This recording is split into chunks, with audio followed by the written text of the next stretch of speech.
Having covered the Stellar Blade demo, it's time to take a look at the full release version. I was playing my way through Resident Evil 4's DLC Separate Ways for the first time when I got a flu, and then Stellar Blade dropped, so I jumped onto that. So I was still a little sick from my first playthrough on stream. Feeling better now, and I've played through the game, I guess New Game Plus maybe like 3 or 4 times. So I think I'm ready to talk about it.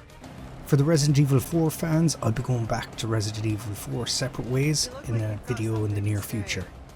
A deeper exploration of some of the game will be behind spoilers, but with that said, let's jump in and take a look at Stellar Blade.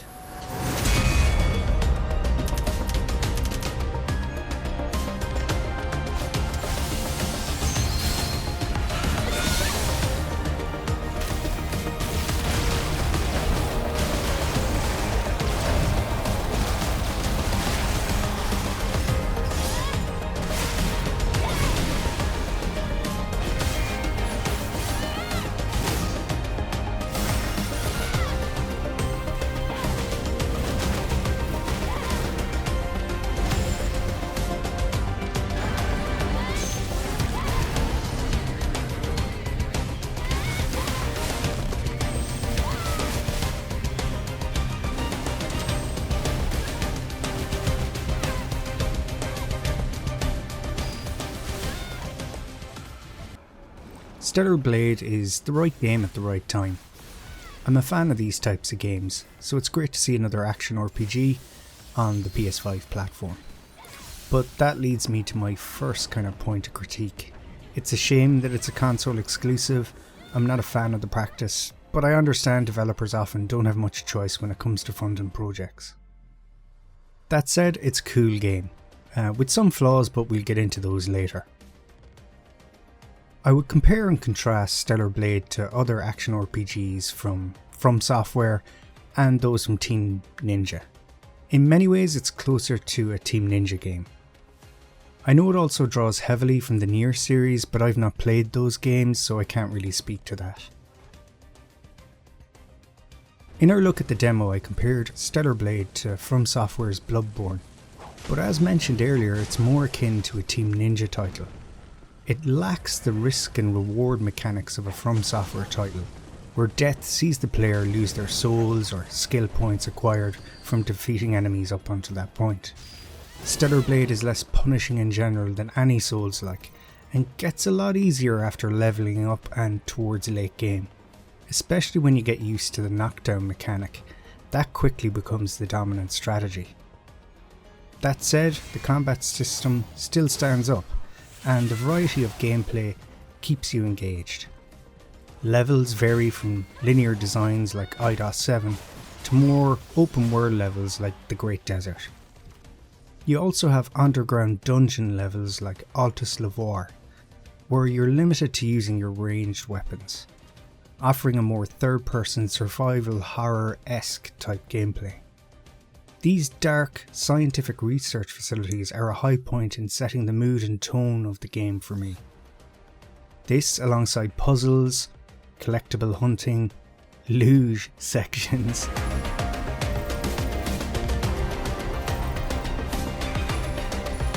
and even fishing sections, help break up the gameplay and help calm things down at times or inject pace when needed. The story world and art and design has hints of Kojima, I think specifically Death Stranding here, with hints of a similar surreal post-apocalyptic setting. That's only really held back by the apparent cuts in the scope of the game. It's clear that there were compromises made, and this is most apparent in the environment art and level design. 2 of the large, more open world levels are set in deserts. I wouldn't say they're boring, but from a set dressing and environment art perspective, these are type of biomes that are a lot easier to create. The environment art and level design I feel is at its best when it's in more linear levels like those of IDOS 7 or IDOS 9. Texture detail and quality vary a lot, with textile density of some areas being way too low. There are occasions where the single-sided materials of the terrain and set dressing can be seen. This could be down to time constraints or an overly aggressive approach to optimization. The use of slideshows at times also comes across as a little rushed. None of this, however, sinks the game. On the bright side, character design and animation has been lovingly crafted. It's clear a lot of effort went into this and it shows. Monster design is also top notch, with each enemy feeling uniquely suited to the context and setting they show up in game. The story is serviceable, engaging but not very deep. Nothing will come as much of a surprise, but engaging with the collectible text elements and lore will aid in getting the best ending, and overall is enjoyable. Unfortunately, the English localization isn't great. The voice actors aren't bad, it's just I think some of the translation isn't good and some of the performances are a little flat. It's about joining forces and helping each other, just like we did before. Sound good? Yes. Thanks to teamwork, I was able to get the Alpha Core. Maybe we can get more information in the city, Eve. Think about it. Yes. I suppose there's no reason to say no. However, I want to decide after hearing the story from that person you're calling Orcal. Again, this could be down to time or budget constraints.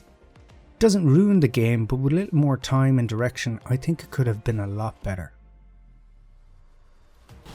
The soundtrack is fine. I think it's at its best when it leans into the dramatic instrumental pieces with electronic elements. Overall, it's not my cup of tea, but it never seemed out of place.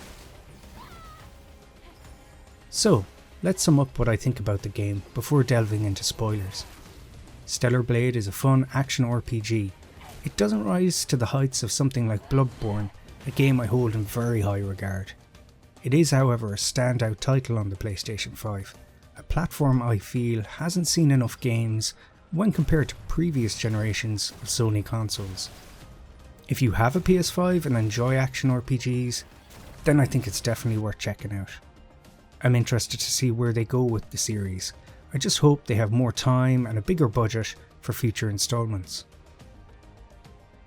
I don't do ratings on the channel, but Stellar Blade will no doubt be on my list of top games for this year. How high?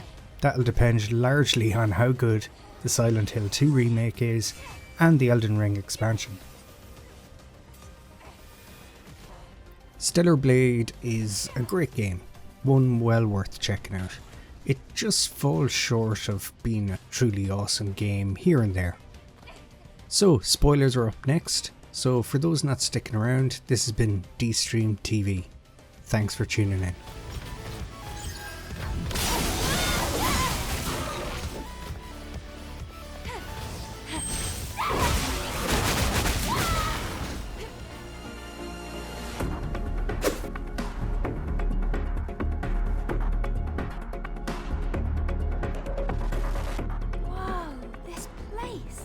So, spoiler notice given, let's dig into the story a little.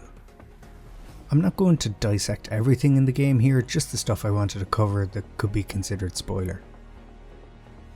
So we're playing as the character Eve, a member of the Airborne Assault Squadron, sent from a space colony to Earth to eliminate the Elder Natiba, the leader of a species we're told has ravaged Earth and forced the human race to flee into space. We learn through our playthrough that the protagonist's faction are not in fact human. They are instead androids, created by a man-made AI called Mother Sphere, referred to as the Andro Eidos. The Natibas, on the other hand, are genetically modified humans. During a conflict with the superior Andro Eidos, they took the drastic measure of genetically altering life in order to fight back. This, however, went a little off the rails down the centuries. Mother Sphere chose to create an extremely idealized version of humans in the Andro Eidos, and these androids venerate this AI as their god.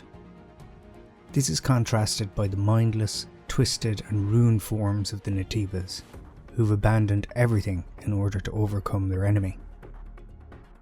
This strikes me as ironic, as around launch some criticise Eve's depiction in game for being overly idealised and unrealistic. If they had taken the time to engage with the material, they would have realised that that was the point. The AI Mother Sphere has been creating iteration upon iteration of androids that more closely approximate this idealised version of humanity for centuries. Mother Sphere herself is depicted as having an angelic, childlike form, another idealised form meant to mask her malevolence. Eve and the other androidos are convinced they are real humans.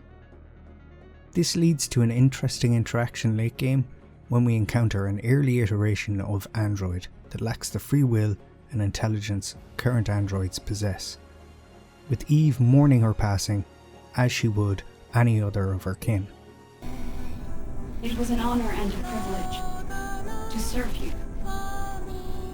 Farewell, Master. Arisa. Now ending. Friend. The privilege was mine, Arisa. Rest now. Thank you. The nature of sentience, self-awareness and intelligence are woven throughout the game, but I just thought this scene stood out as one of the better ones for me. The ending is somewhat signposted and getting the good ending is relatively easy. We're in spoilers, but I won't go into it too much here. Other aspects of the story, like the fight with our slain comrade Taki, are also signposted, even for those who've only played the demo. This leads me once again to talk about the combat system. The Taki ability you receive after this is cool, but you'll rarely need to use it. It's one of those in case of emergency, break glass moves. The art and design around the ability is cool, and it'll get you out of a jam, but I feel its removal from the game would have little to no impact. As mentioned previously, it's already easy to become very overpowered late game, especially on New Game Plus.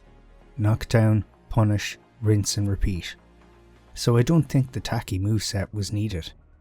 Don't get me wrong, it's cool to go back and kick butt in New Game Plus, and you can always select a higher difficulty mode.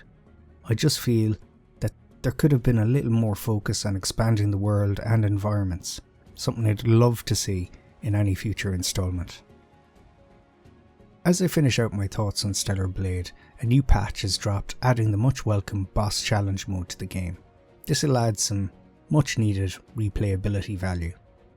However, I do feel the scale and scope of the base game was cut way back, be that due to money, time or other constraints.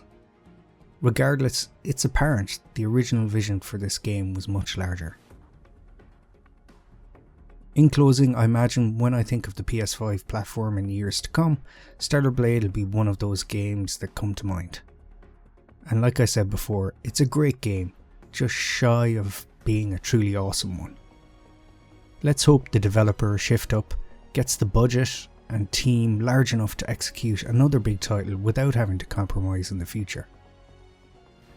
If you made it this far, thanks for watching. How did you enjoy Stellar Blade? Are you excited to play the next game from the developer? Let me know in the comments below. I'm D and you've been watching D Stream TV. Thanks for tuning in. Lily!